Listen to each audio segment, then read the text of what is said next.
Start early and stack consistent. Okay, तो आपको wait नहीं करना है कि जब मैं 50-40 के हो जाऊंगी तब मैं एंटी एजिंग या कोई ट्रीटमेंट स्टार्ट करूंगी। नो, साथ में उनको स्टैकिंग करना है। ये नहीं कि मैंने एक बार कराया और फिर भूल गए। This is the therapy which is known as non surgical facelift. Okay, जो न्यू स्किन जनरेट होती है तो नए सेल जनरेट होंगे, सो प्लम्पीनेस आती है और ये आपको एक एंटी एजिंग बेनिफिट कोलेजन को भी बूस्ट कर रहा है। लेट स्टेज में 30, 40s, 50s में करते हैं तो पहले हम 3 मंथ्स रेगुलर देते हैं, उसके बाद 1 ईयर करना है। Vitamin C is known as anti aging. In fact मैं भी पेशेंट को as a home care vitamin C देती हूँ, लेकिन सीरम फॉर्म में देते हैं। इसलिए सनस्क्रीन ज़रूर लगाएं because it is a part of N anti ageing जो हम बात कर रहे हैं।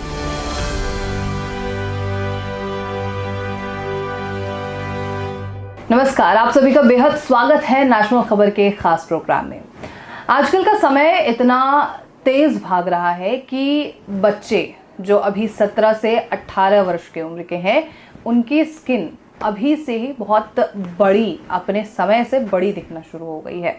और कई बार ये भी देखा जाता है कि अगर आप 22, 23, 25 साल के भी हैं तो आपकी स्किन जो है वो लटकना शुरू हो जाती है। और इसकी वजह से हम होम रेमेडीज़ अपना रहे हैं, हम ना जाने कितने अलग अलग यूट्यूब्स देखकर और उनके बताए गए डाइट्स को फॉलो करते हैं और अंत में हम सर्जरी तक करा लेते हैं। और उस सर्जरी के अगर आपको कुछ गुड बेनिफिट्स मिल भी जाएं तो वो बहुत ही एक्सेप्शनल वाला केस आ जाता है।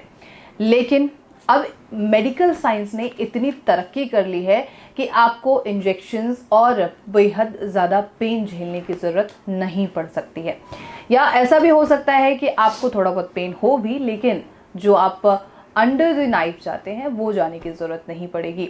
तो वो क्या तरीका है ये जानने के लिए अभी हम मौजूद हैं लाफेमिक्स डर्मा क्लिनिक में और मेरे साथ हमारी गेस्ट मौजूद हैं 15 वर्षों से भी अधिक का एक्सपीरियंस रखे हुए हमारी एक्सपर्ट डर्मेटोलॉजिस्ट डॉक्टर चंचल जी। बहुत स्वागत है आपका मैम। थैंक यू, और आपका भी लाफेमिक्स derma skin hair and laser clinic में स्वागत। Thank you so much. और फर्स्ट ऑफ ऑल कंग्रेचुलेशंस। और ये जानकारी जो है हमें टीम से मिली है कि शाहदरा जो है, जो यमुना पार का इलाका है, वहाँ पर भी आपकी एक ब्रांच खुली है, तो इसके बारे में कुछ बताएं। बिल्कुल, तो हमें अभी ओपनिंग करी है अपने शाहदरा ब्रांच की और वहाँ पर भी हमारे एक्सपर्ट डॉक्टर्स और पूरी टीम जो है ऑलरेडी वहाँ पर काम शुरू कर दिया है। और वहाँ के जो लोग हैं उनके ट्रीटमेंट अगर कोई जैसे आते हैं तो वहाँ पर कॉस्मेटिक और डर्मैट, लेज़र, स्किन, हेयर सब तरह के वहाँ पर ट्रीटमेंट अवेलेबल हो गए हैं। दिल्ली वालों को तो ज़्यादा ज़रूरत महसूस हो रही है क्योंकि वो पॉल्यूशन में है अभी। बिल्कुल बिल्कुल, स्किन, हेयर सब कुछ लेजर,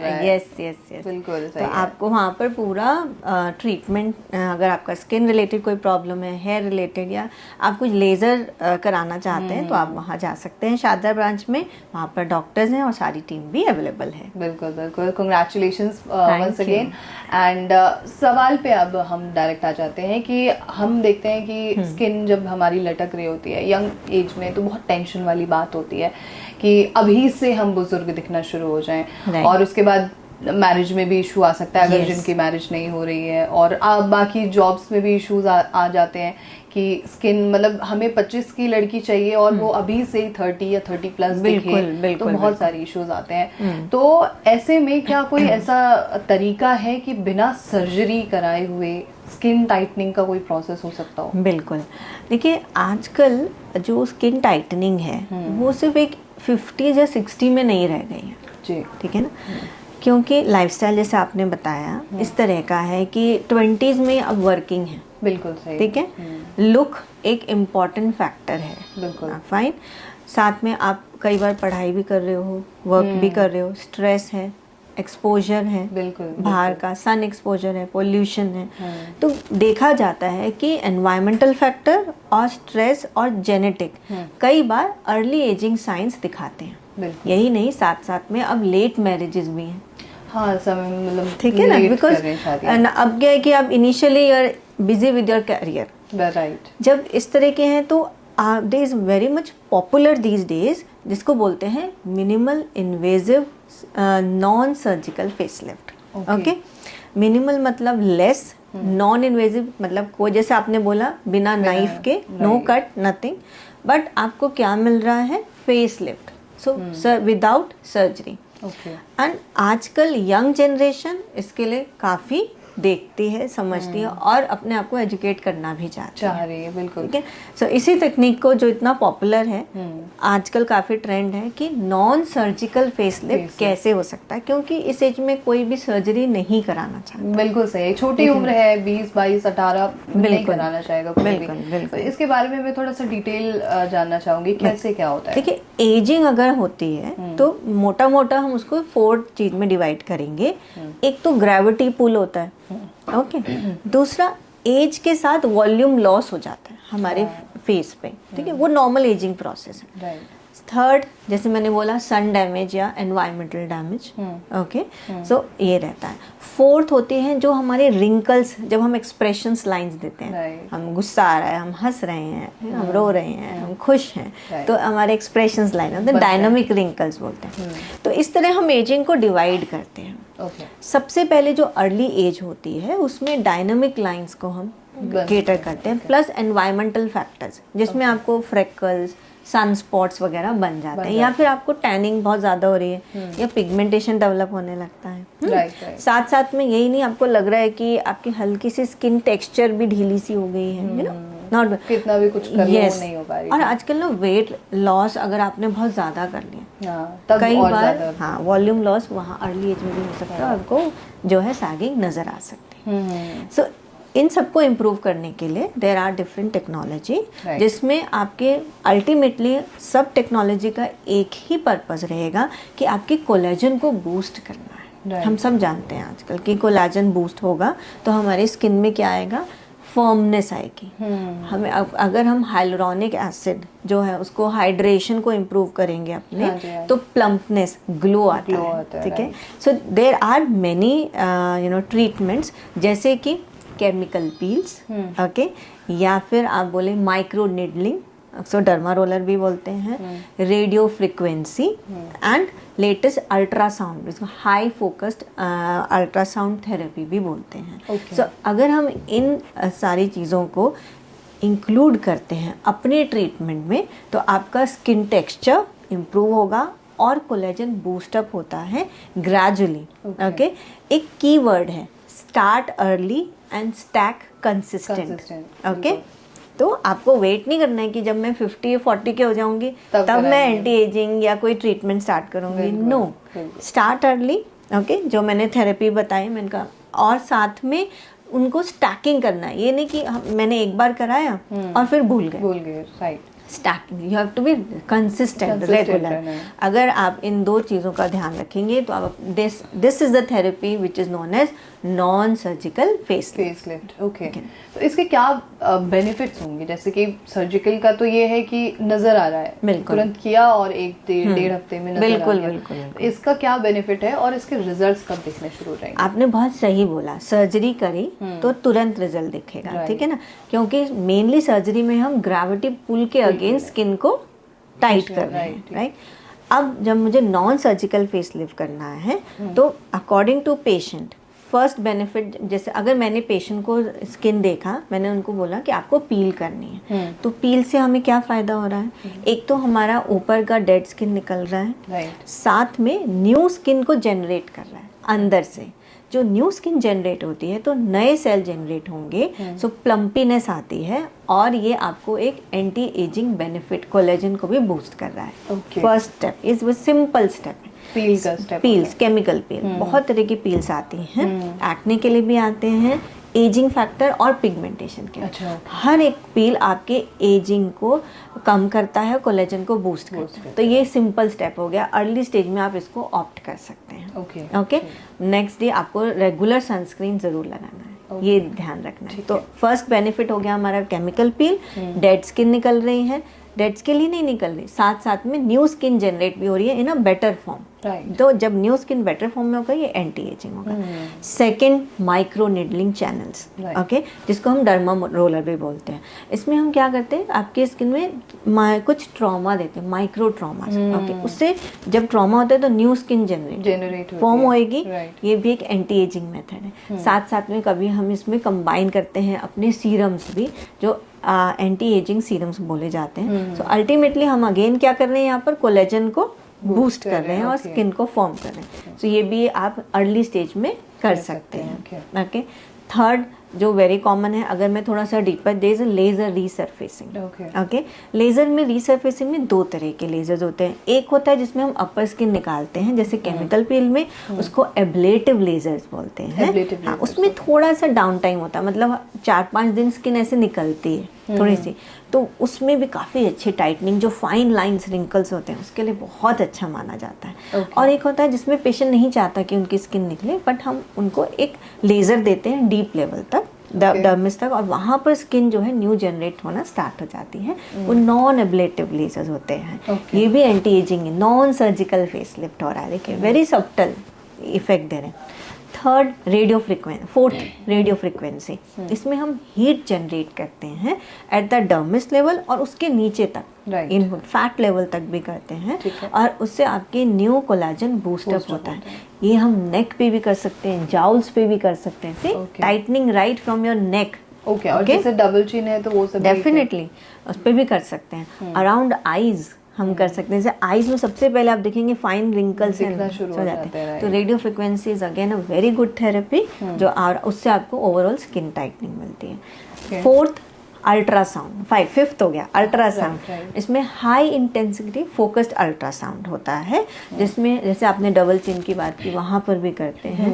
तो अल्ट्रासाउंड क्या करता है, हमारी एक स्मास लेयर होती है, मसल्स होती हैं, उसके साथ ऐसे फाइब्रस टिश्यूज होते हैं, वहाँ तक वो उसको लिफ्ट दे रहा है without surgery, okay.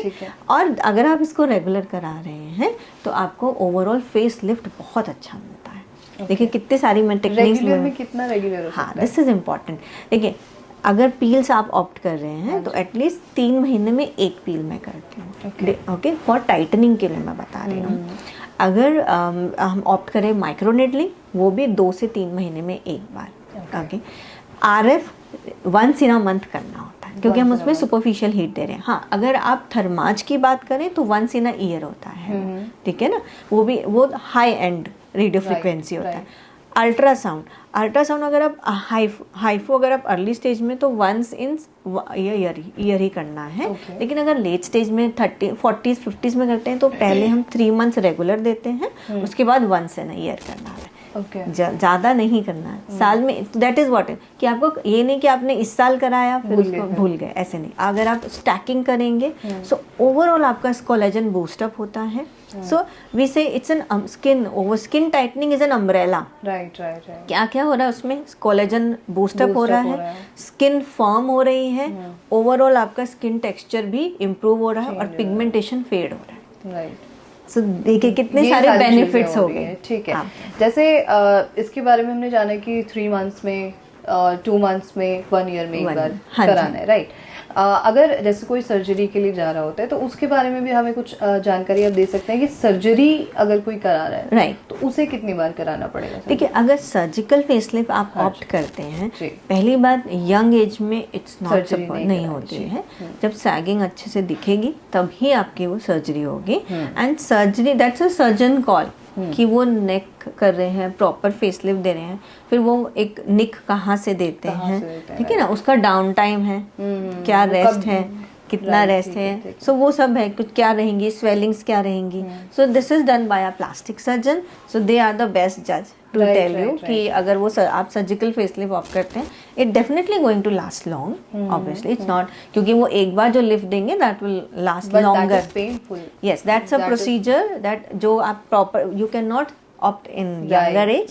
It is supposed to be done when proper sagging has happened, then you can go for it. Okay, तो मतलब यंग गर्ल्स को खास तौर पे Yes. आपकी तरफ से भी और हमारी तरफ से भी यही सजेशन होना चाहिए कि उन्हें अभी नहीं कराना चाहिए 25-20 के एज में। ये जो मैंने आपको डिफरेंट थेरेपीज बताई हैं, starting from 20s you can do this. Right, start you know maintaining your skin, right, slow down your ageing, it is a process of maintaining the skin, boost up your collagens, Right, okay, maintain the plumpiness and fades away the pigmentation. Right. I have notice something कि बहुत समय से जैसे लोग skin tightening के लिए या skin को ठीक करने के लिए, ब्राइटनिंग के लिए होम रेमेडीज Yes. यूज करना शुरू कर देते हैं। Right. But sometimes home remedies भी आपके स्किन पर एक या तो लेयर बना लेती है और आप डार्क दिखना शुरू हो जाते हैं, बिल्कुल। आपको अलग अलग प्रॉब्लम्स होना शुरू हो जाएंगी। तो इस तरीके के वीडियोस जो आजकल बहुत ज्यादा सोशल मीडिया पे, ये हाँ यूज जी, कर लो,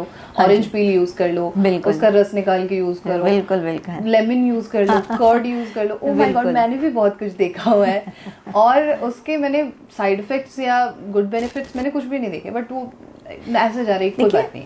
आप अगर ऑरेंज लगा रहे हैं, कर्ड लगा रहे हैं, लेमन लगा रहे हैं, क्या है सब में? मोटा मोटा vitamin C. Vitamin C, right, ठीक है ना। Vitamin C is known as anti aging. In fact मैं भी पेशेंट को as a home care vitamin C देती हूँ, लेकिन सीरम फॉर्म में देते हैं, अकॉर्डिंग टू स्किन टाइप देते हैं, जो हमारे स्किन में एब्जॉर्ब हो सके। रस डेफिनेटली एब्जॉर्ब होगा, लेकिन अगर आपकी स्किन सेंसिटिव है तो वो आपके अपर स्किन को एब्लेट कर सकती है, डिस्ट्रॉय, मतलब उसमें डैमेज क्रिएट कर सकता है, उसका पीएच चेंज हो सकता है। So the serums which I am giving you, they are pH balanced and they give hydration also.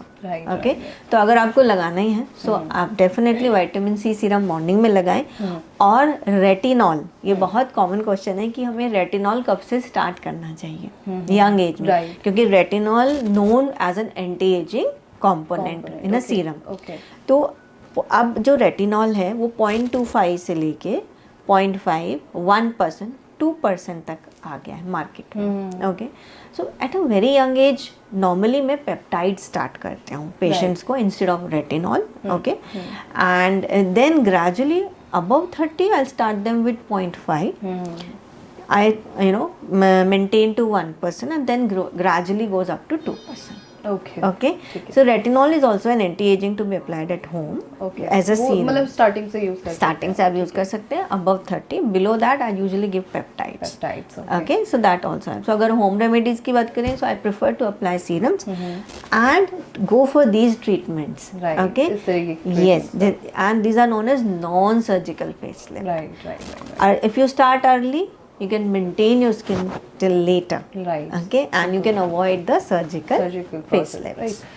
एक चीज़ और थी, और ये आखिरी सवाल ही मेरा आपसे होगा कि कुछ मैंने ऐसे रील्स अभी मैं स्क्रॉल कर रही थी तो उस दौरान ऐसे आई भी हैं कि शायद कोई डॉक्टर थे, आई डोंट नो, बट उन्होंने कहा कि ये डर्मेटोलॉजिस्ट जो हैं वो सनस्क्रीन को बहुत ज्यादा आजकल प्रमोट करना शुरू कर दिया है। पता नहीं क्यों करना शुरू कर दिया, ऐसा क्या ही कर रहा है सनस्क्रीन, क्यों लगाए हम सनस्क्रीन? और बोलते हैं कि घर में भी बैठ के लगाओ, हमें तो सन एक्सपोजर ही नहीं है, तो हम क्यों लगाए घर में बैठ के? इसका जवाब आपकी तरफ से क्या होगा? बिल्कुल, ये बहुत कॉमन क्वेश्चन है, आप भी पूछ रहे हैं, काफी पेशेंट भी पूछ रहे हैं। ठीक है, मैंने आपको एजिंग के 4 कॉम्पोनेंट बताए थे। One is gravity, volume loss, wrinkle, dynamic wrinkle and sun damage. इतना इम्पॉर्टेंट है सन डैमेज, ठीक है ना। तो अगर आप अपने स्किन को अर्ली स्टेज से सन डैमेज से नहीं बचाएंगे तो आपको एजिंग जल्दी आएगी। ठीक है, आप जल्दी बूढ़े। सेकेंड, पिगमेंटेशन आएगा, राइट। तो अगर आपको अपना अर्ली एजिंग से बचना है और पिगमेंटेशन से भी बचना है तो sunscreen is a must. Sun exposure जरूरी है, लेकिन दोपहर का 2 बजे वाला नहीं, जो कार्सिनोजेनिक होता है। ठीक है, आपको सन लेना है 7 बजे का ले, या फिर शाम के 5 या 6 बजे का लें, अकॉर्डिंग टू अगर विंटर्स में है तो 5 बजे का, समर्स में तो मैं बोलूँगी आप 6:30 बजे का लीजिए। ठीक है ना। सो अर्ली मॉर्निंग जो सन रेज हैं दे आर बेनिफिशियल, क्योंकि वो बिल्कुल पीक आप देखेंगे स्ट्रेट नहीं आ रही है, वो थोड़ा सा वो थोड़ा एंगल करके आती हैं, और उनकी जो इंटेंसिटी होती है ना टू पेनिट्रेट द स्किन वो कम होती है। Then there is also one thing which is known as UVA and UVB। Okay, so UVA जो होता है वो डीप पेनिट्रेट करता है और UVB सुपरफिशियल रहती है। ऊपर तो दिस इज ऑल्सो सीन कि अर्ली मॉर्निंग में UVA की क्वांटिटी कम होती है, UVB की quantity थोड़ी सी ज़्यादा, तो UVA is more harmful to the skin. Okay, तो और आपको जो बनाना है विटामिन D, तो आप अर्ली मॉर्निंग बना सकते हैं विद लेस हार्मफुल, मॉर्निंग बनाएं। फिर आप सनस्क्रीन लगाएं जब आप बाहर जा रहे हैं। इंडोर अब क्यों मेंशन किया गया है sunscreen? Because you are all the time in front of screen.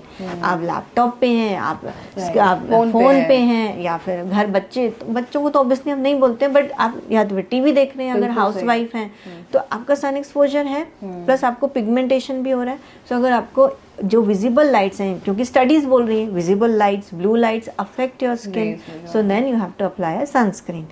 तो we always say apply sunscreen during day time, जहाँ सन भी है और विजिबल लाइट्स, ब्लू लाइट्स हैं, but your skin also needs breathing time.